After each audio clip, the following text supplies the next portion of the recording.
Hello everyone. In previous session we have seen about conditional statements, if and if else, switch case, how to use them. So in this session we are going to learn about repetition or loops in Java. It's part of control statements. You have four types of loops that you can learn in this session. One is for loop, other one is for each, and while and do while. Okay, we will see with some examples how this is used, what are the syntaxes for this, and how it is used in real time. Majorly, our focus is on to learn these for loops and to know how to use it in automation. Our final goal is to achieve automation and apply these concepts in automation, right? So let's switch to for loop and let's see how the syntax looks like. Okay, generally you have if else loop, you have a different syntax, and for uh, for also you have a syntax. You have for initialization, you will have an initialization at the as the first block, and next block is a condition. As you specify in if else, you will have a condition here, and next one is increment or decrement a value. Okay, and definitely you will have a closed brackets, open and close brackets, and you can have your statements here, right? So let's switch to one example and see how this executes. Okay, so I'm switching back to my Eclipse. So I already have a package here, control statements. I'm going to create a one more class now for for loop. So I'll call it as for loop example. Okay, now I'm going to create a main method, call it as public static.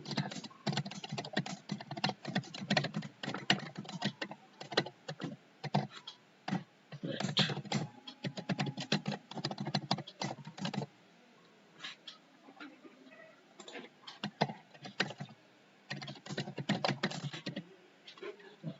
Let me run this and see whether program is running or not. Yes, fine. My output is printed. Now let me create a for loop. So what is the condition? This is the condition, right? So let me copy this and form out a for loop here. Okay, initialization is nothing but you have to initiate a variable. It might be an integer variable or a string variable or something. So I'll create int I is equal to 1, or I'll say int I, and initialization is nothing but int I is equal to 1. Let me take an example here so that you will clearly understand. I wanted to print a numbers from 1 to 10. Okay, let me see how to print it. So I is equal to 1. What is the condition? I want to print until I less than or equal to 10. Okay, and I'll give here printing is an incremental, right? I need to print 1 2 3 4, so I have to increment a value. To increment a value, you should use I plus plus, right? Now I am going to write a statement here.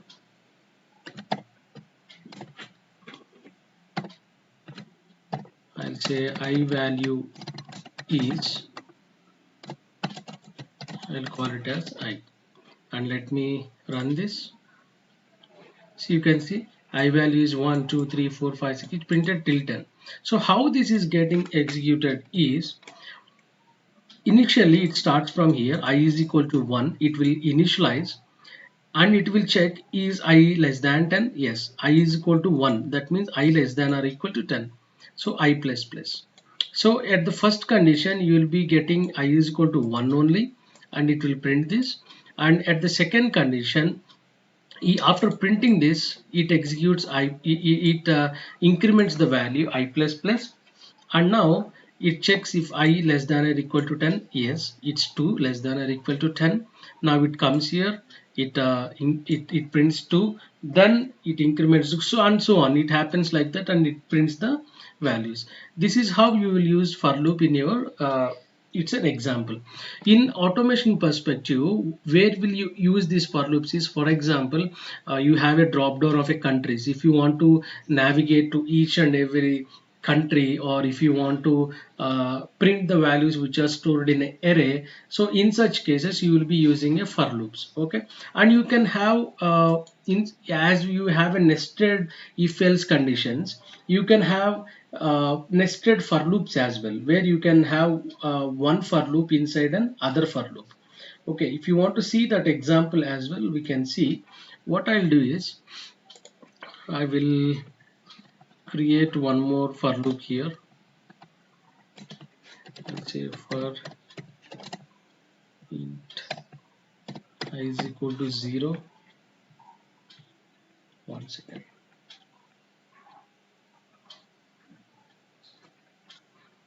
I'll call int j is equal to 1, j less than or equal to 5, and j plus plus. Okay, so for say for example I wanted to print like this. I wanted to print a value like this. So star star star star.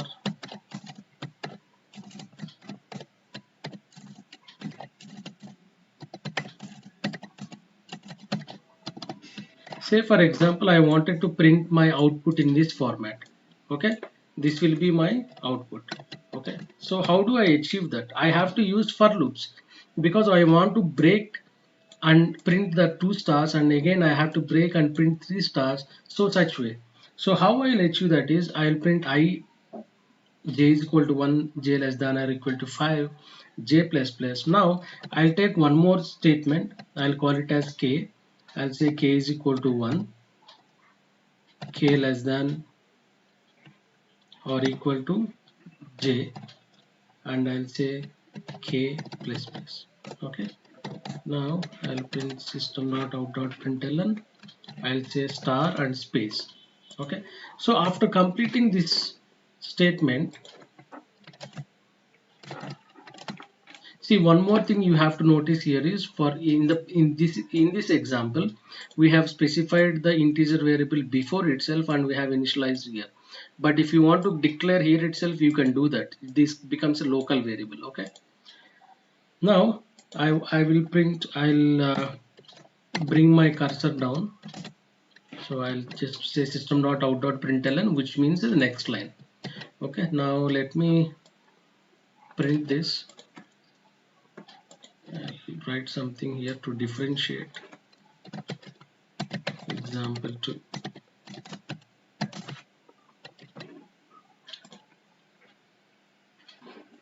Okay, 1 2 3. Yeah, let me not take print ln here, because it's printing every time, it's printing in the next line. So yeah, now you can see what it does is it starts from here. Inside that, it will check for this j condition, and it will increment the k value. So it prints only one time and it goes to the next line. Now based on the j value, it prints 2 times, so that way it will repeat the format here. Okay, this is how these for loops are. Okay, this is, let me call um,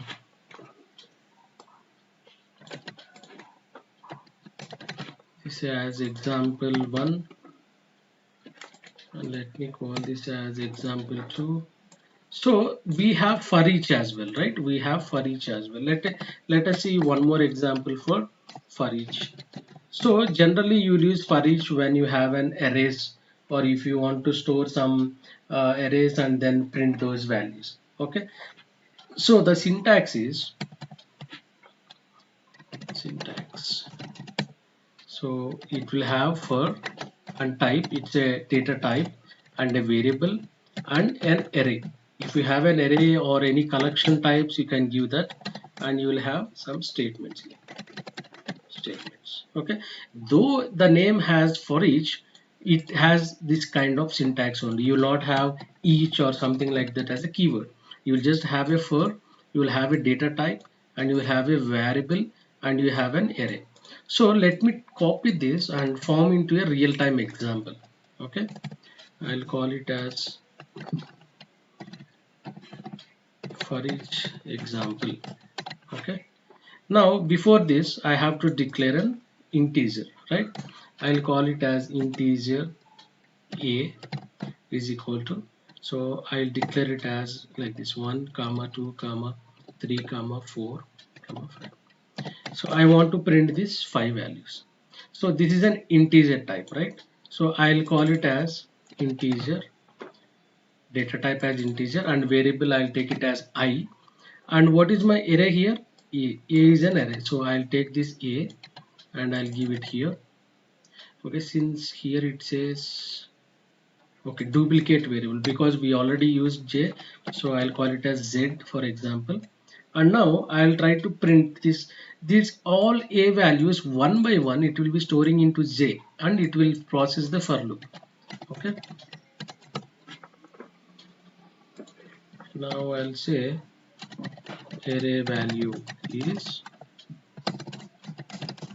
I'll call Z. Okay, so this is an example 3 for each. Now let me print this.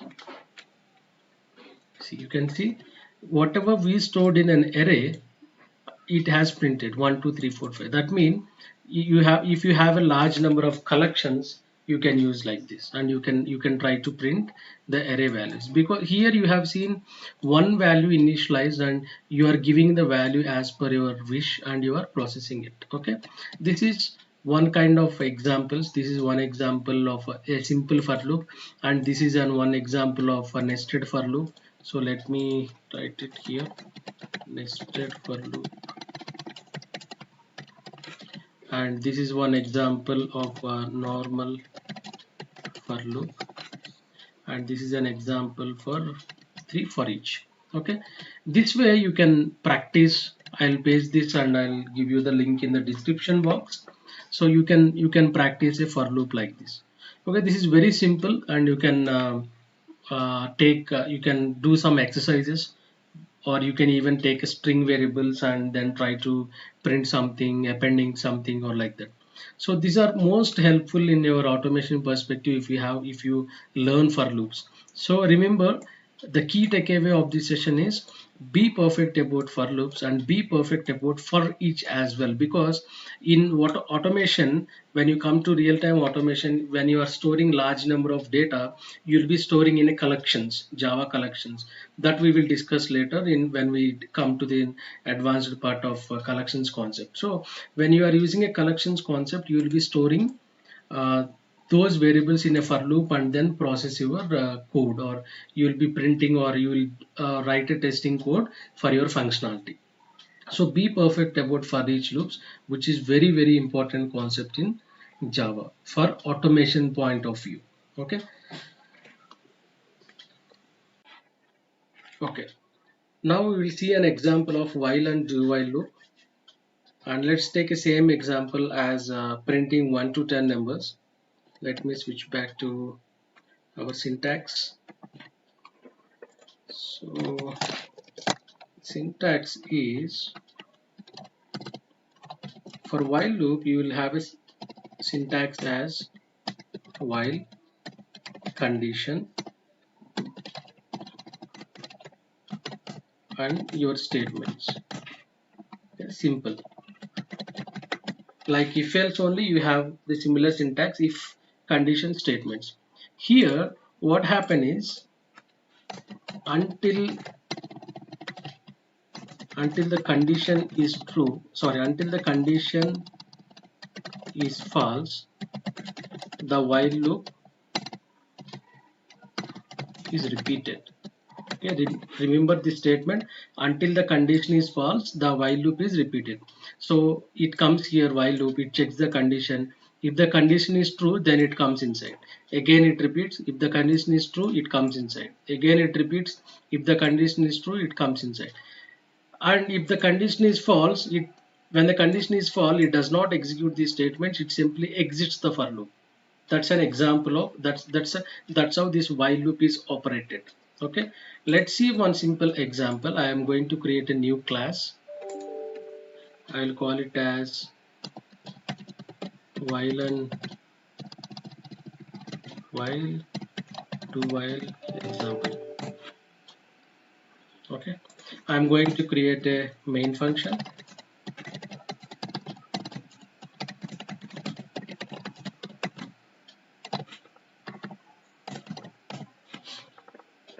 Okay, first I'll call that while loop example.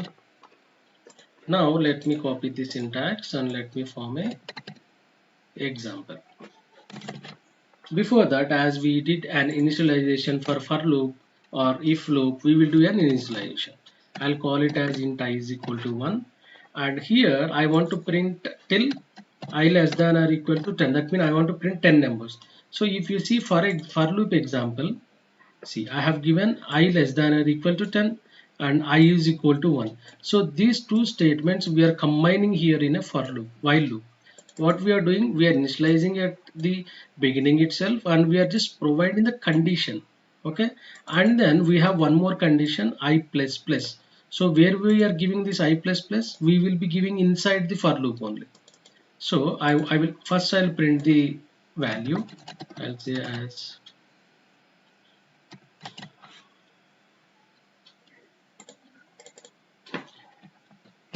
I value is, I'll give I, and then after printing the value I'm going to increment that. Okay, this time I'm giving plus plus I, because why, we are printing the value and then we are incrementing the I value. Okay, now if I run this program, see, you can see it is printing I to 1. So once the condition is false, then it will not execute, it will not come into the while loop, it will simply exit. Okay, that's the example of while loop.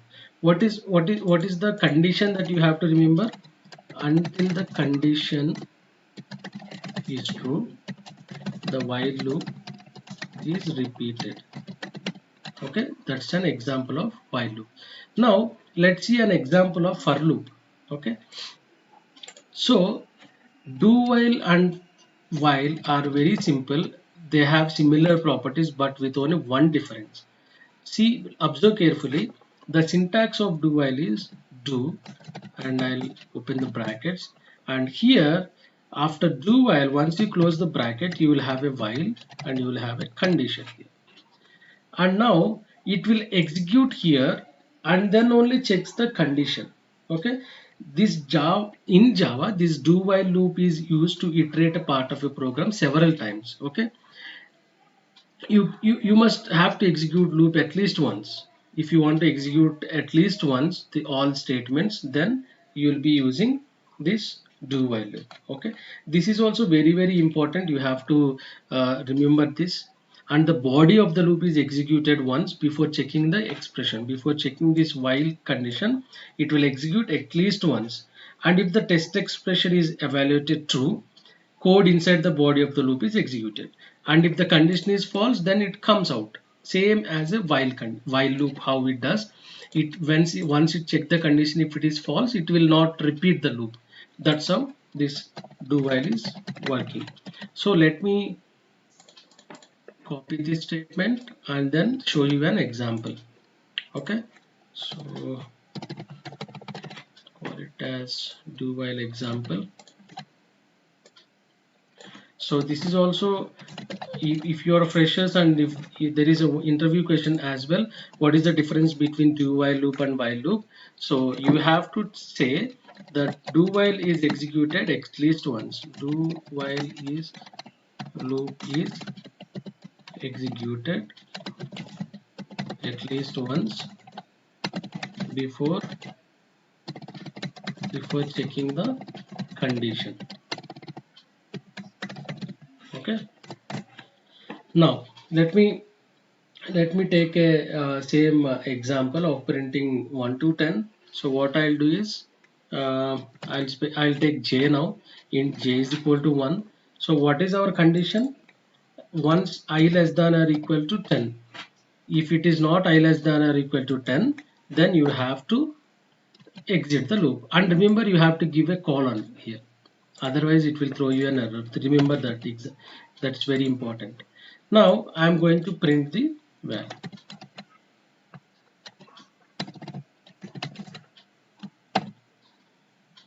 I value is, sorry, this is j, right? J value is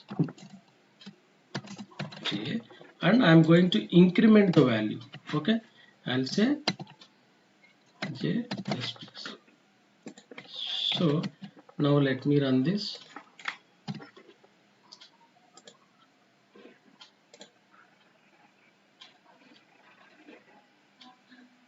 Okay.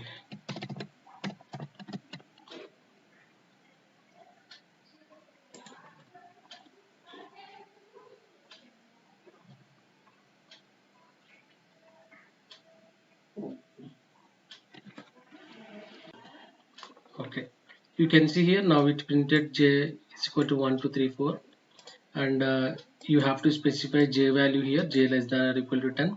If you observe this do and while loop examples, it is very similar. You can see I less than or equal to 10 at the condition, here j less than or equal to 10 at the condition, and plus plus I is same, and plus plus j is same. And you compare with for loop, I is equal to 1, we have a condition, we have a condition, we have an increment. So everything is same, the way the structure or syntax is different. Okay, let me put this example also here so that you will understand this very easy. Okay, let me put it as k,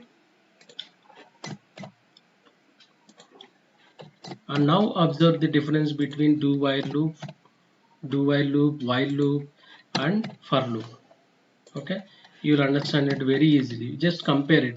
Once you learn for loop, it will be very easy for you to learn do while loop and while loop. They are same. Okay, let me bring it here for loop example. Okay, this is how the syntax and everything is same, just you have to remember some small things here. While loop is repeated until the condition is true, and do while loop is executed at least once before the condition is checked, and once the condition is checked, the loop is broken and it comes exits the loop. That is how this operates. Okay, so this is what about for loop and while loop and do while loop for each loop. So be familiar with these concepts, try with some examples. I will be pasting these codes in an description box. You can just simply copy paste, and if you are creating a package, just try to rename the package here when you are doing a copy paste. And I request you, rather than copy paste, just try to take your own examples and then try out, so that it will be for you a hands-on experience while learning. So why this is taking a bit more time is just be strong with the basics, so that you will be very familiar with the automation part when we move further. Okay, thank you and have a nice day.